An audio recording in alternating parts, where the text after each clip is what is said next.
بشرح لی صدری ویسر لی امری واحلل عقدۃ من لسانی یفقہوا قولی اعوذ باللہ من الشیطان الرجیم بسم اللہ الرحمن الرحیم۔ سورۃ العصر۔ سورۃ العصر مکی اور اس میں 3 آیات ہیں۔ بسم اللہ الرحمن الرحیم، شروع اللہ کے نام سے جو بڑا مہربان نہایت رحم والا ہے۔ والعصر، زمانے کی قسم، واو قسم ہے العصر وقت کی۔ ان الانسان، بے شک انسان، لافی میں خسری، سراسر نقصان میں ہے۔ انسان سرتاسر نقصان میں ہے۔ الا الذین، مگر وہ لوگ، آمنوا جو ایمان لے آئے، وہ اس خسارے سے بچ گئے۔ وہ لوگ جو ایمان لے آئے، عاملوا، عمل کیے، صالحات، اچھے نیک، وتواصوا بالحق، اور حق بات کی، انہوں نے آپس میں تلقین کی، وصیت کی، وتواصوا بالصبر، اور ایک دوسرے کو صبر کی نصیحت کی۔ خسارے میں ہے انسان، مگر وہ لوگ بچ گئے ہیں اس خسارے سے جن میں یہ 4 خوبیاں موجود ہیں۔ زمانے سے مراد شب و روز کی یہ گردش اور اس کا عدل بدل کر آنا۔ رات آتی ہے تو اندھیرا چھا جاتا ہے، اور دن طلوع ہوتا ہے تو ہر چیز روشن ہو جاتی ہے۔ علاوہ ازیں کبھی رات لمبی دن چھوٹا، اور کبھی دن لمبا اور رات چھوٹی۔ یہی ایام زمانہ ہے جو اللہ تعالیٰ کی قدرت اور کاریگری پر دلالت کرتا ہے، اس لیے رب نے اس کی قسم کھائی ہے۔ یہ پہلے بتلایا جا چکا ہے کہ اللہ تعالیٰ تو اپنی مخلوق میں سے جس کی چاہے قسم کھا سکتا ہے، لیکن انسانوں کے لیے اللہ کی قسم کے علاوہ کسی چیز کی قسم کھانا جائز نہیں ہے۔ یہ جواب قسم ہے۔ انسان کا خسارہ اور ہلاکت واضح ہے کہ جب تک وہ زندہ رہتا ہے اس کے شب و روز سخت محنت کرتے ہوئے گزرتے ہیں، پھر جب موت سے ہمکنار ہوتا ہے تو موت کے بعد بھی آرام و راحت نصیب نہیں ہوتی، بلکہ وہ جہنم کا ایندھن بنتا ہے۔ ہاں، اس خسارے سے وہ لوگ محفوظ ہیں جو ایمان اور عمل صالحہ کے جامع ہیں، کیونکہ ان کی زندگی چاہے جیسی بھی گزری ہو، موت کے بعد بہرحال ابدی نعمتوں اور جنت کی پرآسائش زندگی سے بہرہ ہوں گے۔ آگے اہل ایمان کے مزید صفات کا تذکرہ ہے، یعنی اللہ کی شریعت کی پابندی اور محرمات و معاصی سے جتناب کی تلقین، یعنی مصائب و آلام پر صبر، احکام و فرائض شریعت پر عمل کرنے میں صبر، معاصی سے جتناب پر صبر، لذات و خواہشات کی قربانی پر صبر۔ صبر بھی اگرچہ تواصی بالحق میں شامل ہے، تاہم اسے خصوصی سے الگ ذکر کیا گیا، اس سے اس کا شرف و فضل اور خصال حق میں اس کا ممتاز ہونا واضح ہے۔ اب اس کی ڈیٹیل میں جاتے ہیں۔ پس منظر اس کا کیا تھا؟ اس کا پس منظر یہ تھا کہ کفاران مکہ کے جو بڑے بڑے سردار تھے، ان کا نظریہ یہ تھا کہ وہ تو اس دنیا میں اللہ تعالیٰ نے انہیں جو بھی عزت، مال، اولاد، شہرت، ہر چیز عطا کی ہوئی ہے، آخرت میں بھی وہی حقدار ہیں اس کے، ان کو ہی سب کچھ ملنے والا ہے۔ تو وہ لوگ اس بات پر اتراتے پھرتے تھے کہ دنیا میں ہم حقدار ہیں تو آخرت میں بھی ہم ہی ہوں گے۔ قریش مکہ کفار کا نظریہ یہ رکھتے تھے جس کے پاس بیٹے، مال ہو وہ عزت والا ہے، اور وہی سب پر برتری رکھتا ہے، اور کامیاب بھی وہی ہے۔ اس طرح دنیا میں ہم مالک و مختار ہیں، اسی طرح آخرت میں بھی ہم ہی مالک و مختار ہوں گے، یعنی جنت کے حقدار بھی ہم لوگ ہی ہوں گے۔ تو اب ہمیں سرداری ملی ہوئی ہے، اب بھی ہم ہی کرتا دھرتا کے مالک و مختار ہیں، تو آخرت میں بھی ہم ہی ہوں گے۔ اللہ تعالیٰ نے ان کے نظریات کی نفی کی ہے کہ انسان تو خسارے میں ہے، مگر وہ لوگ جو اس خسارے سے بری ہو گئے، بچ گئے، جو ایمان لے آئے، تقوی اختیار کیا، یعنی خدا سے ڈرتے رہے، حرام حلال کا خیال رکھا، گناہ اور نیکی کا انہوں نے خیال رکھا، غلط اور برے کاموں سے پرہیز کیا، اور اس میں انہوں نے فرق کو جانا، اللہ کے دین کا پیغام پھیلایا، یعنی تبلیغ کی، حق بات کی تلقین کی دوسروں کو، پھر سچے دل سے ایمان لے آئے۔ ایمان لانے کے بعد تبلیغ کا فریضہ انجام دینے میں جو انہوں نے صعوبتیں، مشکلات برداشت کی، صبر کیا اس پہ انہوں نے۔ پہلے اللہ کے دین، ملائکہ، آخرت پر ایمان لائے لوگ خسارے سے بچ نکلے۔ دوسرا گروہ تبلیغ کرنے والا خسارے سے بچ نکلا۔ تیسرا گروہ جو اس راستے میں آنے والی ہر تکلیف بلا چون و چرا، یعنی شکوہ کیے بغیر صعوبتیں برداشت کر گیا، یعنی وَاصْبِرْ عَلَىٰ مَا يَقُولُونَ وَاهْجُرْهُمْ هَجْرًا جَمِيلًا، ہر بات پر کفار کے رد عمل، تکالیف پر جسمانی روحانی تکالیف، صبر سے اللہ کی خاطر، دین کی خاطر برداشت کرتے رہے، وہ بھی خسارے سے بچ نکلے، اور خود برداشت کرنے کے بعد دوسروں کو صبر کی تلقین کرتے رہے۔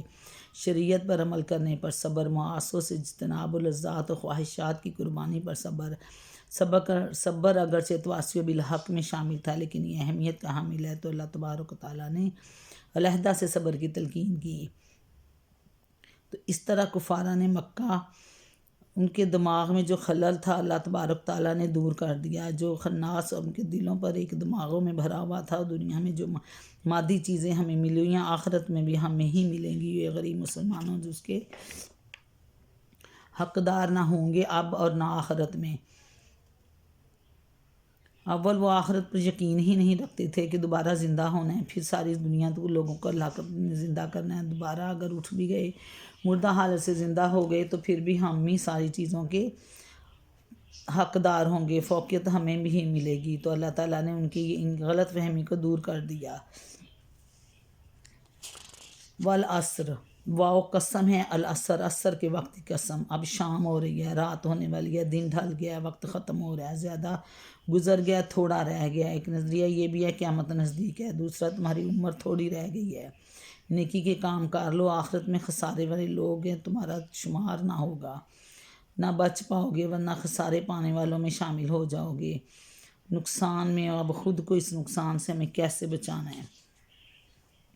واو قسم ہے العصر کی، خاص چیز وقت ہے، اللہ جل شانہ نے وقت کی قسم کھائی ہے۔ کس چیز کی اہمیت کو ظاہر کرنے کے لیے قسم کھا کے یقین دلانے والی انداز میں وقت کی قسم، زمانے کی قسم۔ زمانہ چونکہ وقت ہے اس لیے زمانہ مفسرین نے کہہ دیا ہوا ہے، اور وقت کی قسم صرف اور صرف اللہ تعالیٰ ہی کو حق حاصل ہے۔ عصر کا مطلب نچوڑنا کے بھی ہیں، یعنی مفسرین کے نزدیک سورۃ عصر پورے قرآن کا نچوڑ ہے، پورا قرآن پاک اس میں سمایا ہوا ہے۔ وقت کی قسم اپنی اور اللہ تعالیٰ ہی کھا سکتے ہیں، اپنی قدرت کی کسی بھی چیز کی قسم کھانے کا حق صرف اور صرف اللہ تعالیٰ کو ہی حاصل ہے۔ انسان صرف اللہ کی قسم کھا سکتا ہے، وہ بھی انتہائی مجبوری کی حالت میں۔ والعصر، وقت کی قسم، زمانے کی قسم، وقت عصر کی قسم۔ وقت کیا چیز ہے؟ یہ وہ چیز ہے، شب و روز بدل رہے ہیں، گرمی سردی بہار خزاں، مگر انسان پھر بھی دنیا کی رنگینی میں ڈوبا ہوا ہے، اس کا ہر سانس ہر موت کی طرف جا رہا ہے، اس کا ہر سفر ہر دن موت کی طرف بڑھ رہا ہے، لیکن وہ ظاہری نمود و نمائش میں لگا ہوا ہے، غفلت کی زندگی گزار رہا ہے، انسان خسارے میں۔ اللہ جل شانہ سبحانہ تعالیٰ نے فرمایا کہ قسم وقت کی قسم ہے، اس زمانے کی قسم کہ انسان خسارے میں، سراسر نقصان میں ہے۔ انسان پیدا ہوتا ہے نومولود سے، بچپن، لڑکپن، جوانی، پھر عہد شباب، اللہ تعالیٰ سے غفلت کا دور، دنیا میں اس کی لہو لعب، اس کی رنگینی، پھر عہد شباب سے بڑھاپا، پھر وہی دور ناتوانی کا دور، یہ دوار پلٹ کے نہیں آنے، نہ کبھی آئیں گے، ہر موسم ہر دن عدل بدل کر آ رہے ہیں، لیکن جو وقت گزر گیا سو گزر گیا، لمحہ لمحہ گزر گیا، کبھی کبھی پلٹ کے نہیں آئے گا۔ اب خسارہ کس چیز کا؟ لمحہ جو گزرا بغیر اللہ تعالیٰ کو یاد کیے، اس کی ذکر کی، اس کی عبادت کے بغیر، سجدہ کیے بغیر، اس کی حمد و ثنا کے بغیر، دنیاوی کاموں میں غفلت میں گزر گیا۔ دنیا کے کام کریں واجب ہیں، زندگی گزارنے کے لیے کھانا پینا، فصل بونا، سینہ پرونا سب واجب ہیں، لیکن دماغ اور زبان ہی اس کی تعریف کے ذکر کے کلمات تو جاری رہ سکتے ہیں نا۔ جیسے ایک سیل بند ٹینکی پانی کی ہے، اس میں ایک سوراخ ہے، قطرہ قطرہ پانی ٹپک رہا ہے، اس میں نہ زیادہ ہو سکتا ہے نہ بڑھ سکتا ہے، فکس مقدار ہے، پانی آخر ایک دن ختم ہو جانا ہے۔ اسی طرح وقت زندگی کا ختم ہو جانا ہے، بہرحال اسے گزر ہی جانا ہے، بہتر احسن طریقے سے گزاریں یا پھر اسے ضائع کر دیں۔ اب روشنی ڈالتے ہیں وقت عصر، یہ کیا چیز ہے؟ عصر کا مطلب ہے نچوڑنا، اور نماز عصر بھی عصر کے وقت کی اہمیت اللہ تعالیٰ نے جتلائی ہے۔ بار بار اللہ تعالیٰ نے نماز وسطیٰ کی حفاظت کا ذکر کیا ہے قرآن پاک میں، اس نماز کی کتنی اہمیت ہے اور یہ کیا اہمیت رکھتی ہے، اس پہ روشنی ڈالتے ہیں۔ چونکہ اس کا وقت مختصر ہوتا ہے، اس کے بعد رات ہونا شروع ہو جاتی ہے، دن ڈھل چکا ہوتا ہے۔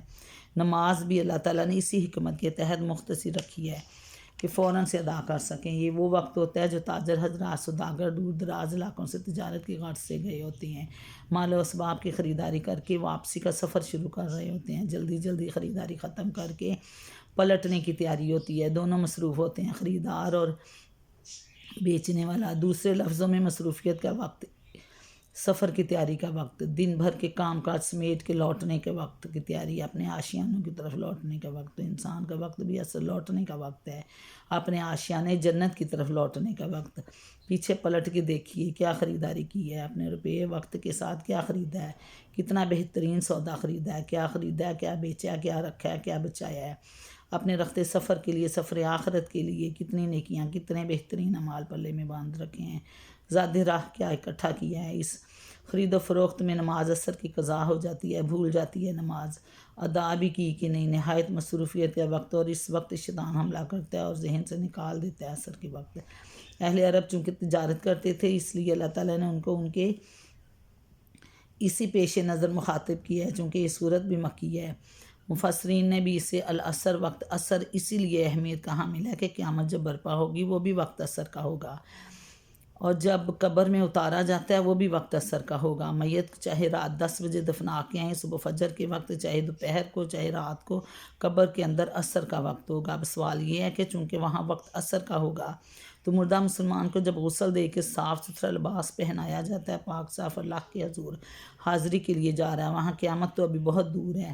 ایسا کیسا معاملہ ہے، کیا معاملہ ہے کہ میت کو پاکیزہ کر کے بھیجا جا رہا ہے، حالانکہ وہ تو قیامت تک میلا کچیلا خستہ حال ہو جائے گا۔ اس کی حکمت کیا ہے؟ اس کی حکمت یہی ہے کہ جب مسلمان کوئی بھی انسان فوت ہو جاتا ہے تو اس کی میت کو لے کے جایا جا رہا ہے، تو اس کو پیچھے اس کی میت کے فرشتے اس کی روح کو لے کے جا رہے ہوتے ہیں۔ اب دیکھیں وقت کا پہیہ، وقت کا استعمال کیسا ہے۔ اب میت کو قبر میں اتارا ہے تو اس کو ہر اہل و عیال، جگر گوشے سب لوٹ آئے، لیکن اس کے اعمال اس کے ساتھ ہیں۔ یہ فرشتے روح لے کر اس کی قبر میں اترتے ہیں، تو مومن اگر مکمل اس کو پابند ہوا نماز کا تو نماز کے لیے کھڑا ہو جائے گا۔ اس صورت میں کہ وہ اگر دنیا میں بھی نماز کا پابند، صوم و صلات کا پابند، وقت پہ ادا کرنے والا، نماز میں غفلت نہ برتنے والا، کوتاہی نہ کرنے والا، اول وقت میں نماز کی نیت باندھ لینے والا تو بچ جائے گا منکر نکیل کے سوالات سے۔ اس بندے کے دل میں اللہ نے ڈال دینا ہے کہ یہ وقت عصر کا ہے، اس کے کانوں میں اذان گونج اٹھے گی، وہ نماز کے لیے کھڑا ہو چکا ہوگا باوضو پاک صاف، تو بندہ مومن تھا ہی ادھر، وہ سوالات سے بچ گیا۔